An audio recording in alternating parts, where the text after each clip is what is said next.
Hey everyone, if you're enjoying these stories, hit that subscribe button and turn on notifications so you don't miss the next one. It really helps the channel grow. Thanks. My wife Emily chuckled while gesturing toward me and said, "You're not attractive enough for me." At first, I stayed quiet. Her comment stung more than she knew, not so much because it might have some truth, even though it hurt, but due to the offhand manner she brushed me off, like I was just the butt of her entertainment. I stood there with my mug of coffee in hand, hearing her go on about her plans for the day, her surroundings full of energy and ease, as I dealt with the subtle pain that had been growing for months. This wasn't the only occasion she'd teased me like that, but this remark stood out. It cut deeper, more targeted, meant to hurt without showing any remorse. I've always been someone who stays level-headed. I prefer peace to drama, logic to outbursts. So I didn't say a word. I avoided sighing dramatically. I didn't lash out. I just allowed her statement to linger in the air like a chill. Let it settle into the spaces of our home where we'd created our shared life. One piece at a time.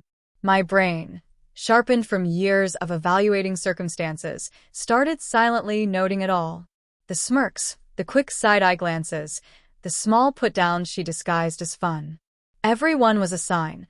A small crack appearing in what I believed was solid.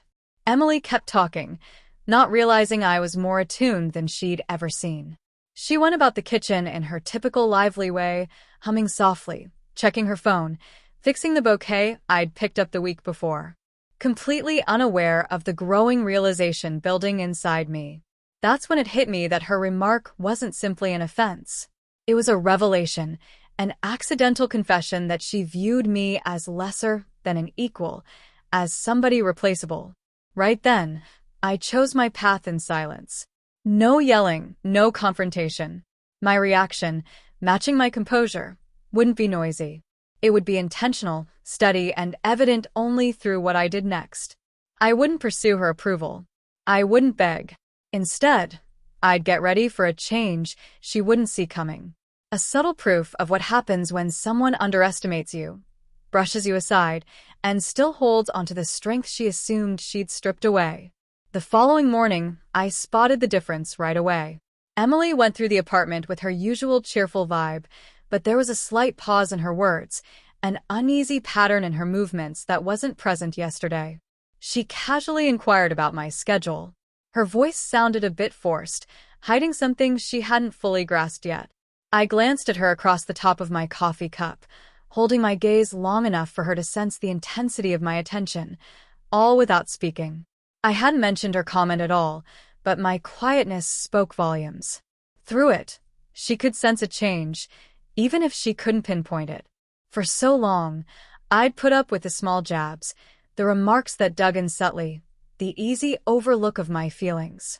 Each had added to a building sense of clarity. And now, that clarity was prepared to act. When she asked about my plans again, I gave a short, intentionally unclear reply. "Heading out," I replied.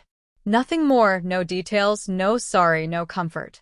My steady tone held more impact than any raised voice could. I noticed a quick flash of worry on her face. Faint, but clear. The initial split in her assured, offhand attitude. Her eyes scanned mine, looking for signs of playfulness, checking if I was messing around or for real. I was for real, more than she'd expected. It was eye-opening how fast she understood that her comment from the day before wasn't merely talk. It had crossed a boundary, and I'd calmly moved past it, taking my own control along. She paused, then tried once more, gentler now. "Seriously, where are you off to?" Her tone showed something she was fighting to hide. A blend of worry, interest, and the sense that, this time, she might not be in charge. I gave a slight smile, mild and measured, not harsh, not triumphant, just there and purposeful. "I'll be home this evening," I told her.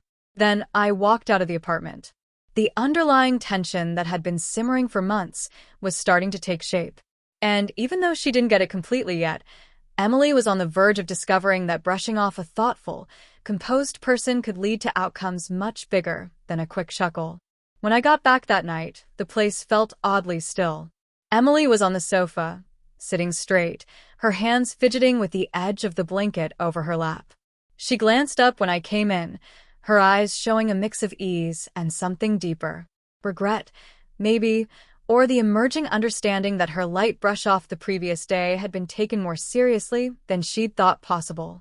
"I didn't think you'd be home this soon," she mumbled, her words trailing off. They revealed more than she meant to. I didn't answer right away.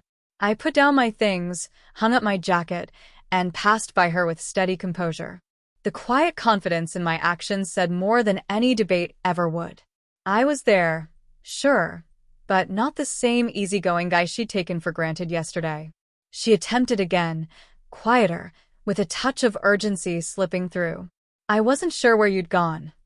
The amusement from her comment the day before had vanished, swapped for something vulnerable and unsure. I just looked at her briefly, allowing the quiet to respond completely. The space that used to hold her teases and casual talk now carried a fresh weight.